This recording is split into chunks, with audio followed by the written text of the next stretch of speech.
ಇರಾನ್ನ LNG plant ಮೇಲೆ Israel ದಾಳಿ. ಇತ್ತ ಖತಾರ್ನ ರಾಸ್ ಲಾಫಾನ್ ಪ್ಲಾಂಟ್ ಮೇಲೂ ಇರಾನ್ನಿಂದಲೂ ಅಟ್ಯಾಕ್.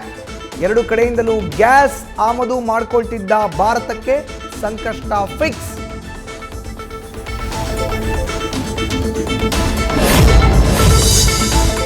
ಇರಾನ್ಗೀಗ ಯುರೇನಿಯಂ ಸಂಗ್ರಹದ ಸಾಮರ್ಥ್ಯವಿಲ್ಲ.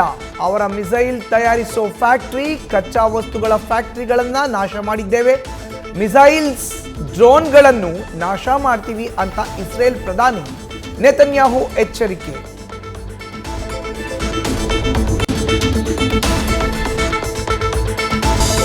ಮಟನ್ ಅಂಗಡಿಗಳ ಮುಂದೆಯೂ ಭಾರಿ ಕ್ಯೂ. ಬೆಳಗ್ಗೆಯಿಂದಲೇ ಸಾಲುಗಟ್ಟಿ ಮಟನ್ ಖರೀದಿಗೆ ನಿಂತ ಗ್ರಾಹಕರು. ನಿನ್ನೆ ಸಿಹಿ ತಿಂದು ಸಂಭ್ರಮಿಸಿದ ಜನರಿಗೆ ಇವತ್ತು ಭರ್ಜರಿ ಬಾಡೂಟ.